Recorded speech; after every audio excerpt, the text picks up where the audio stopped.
உங்களோட அப்பா எப்படி இருந்தாரு, எப்படி வாழ்ந்தாரு, அதை பத்தி சொல்லுங்க. எங்க அப்பாவை பத்தி சொல்ற அளவுக்கு எங்களுக்கு வயசு பத்தாது. ஆனா பொட்ட பசங்களுக்கு எப்பவுமே அப்பான்ற ஒரு ஹீரோ பக்கத்திலே வேணும்.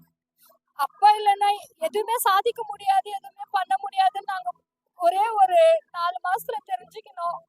ஆயிரம் ஆயிரம் பலம் இருந்தாலும் எங்களுக்கெல்லாம் கல்யாணம் ஆயிட்டு 10 வருஷத்துக்கு மேல ஆயிடுச்சு. அப்படி இருந்தாலும் எங்க அப்பா பலம் எங்களுக்கு யாருமே கொடுக்க மாட்டாங்க. நாங்க கடவுள்கிட்ட கேட்கறது ஒண்ணே ஒண்ணுமே, எங்க அப்பாவை எங்களுக்கு எடுத்துரு. ஆனா இந்த மாதிரி யாருக்கும் எல்லா பசங்களுக்கும் சொல்றோம், இருக்கிற வரைக்கும் யாரையும் கஷ்டப்படுத்தாம அப்பா அம்மாவை நல்லபடியா பாத்துங்க.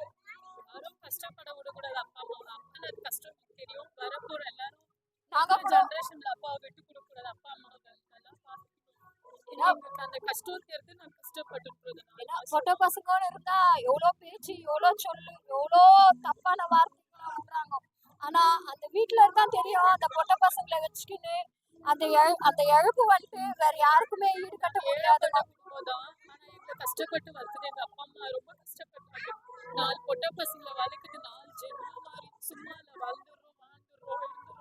எங்க அப்பா அம்மா பட்ட கஷ்டம் எங்களை வளர்த்து வரைக்கும் நாங்க நல்லா இருக்கோம். நல்ல பசங்களா தான் வளர்த்தோம். எங்க அப்பா இல்லை எங்க கூட.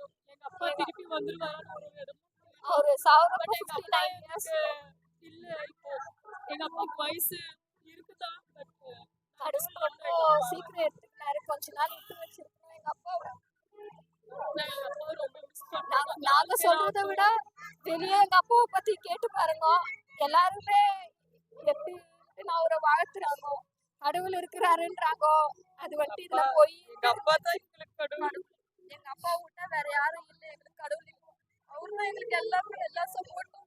அவர் இல்லாத இப்ப 4 மாசமா நாங்க படுற கஷ்டம் யாருக்கும் வரக்கூடாது. இனிமேட்டு எல்லாரும் சொல்றோம். எங்க அப்பா அம்மா நாங்க இருந்த மாதிரி நீங்க யாரும் அப்பாவை இறந்துடாதீங்க. அப்பா அம்மா நல்லபடியா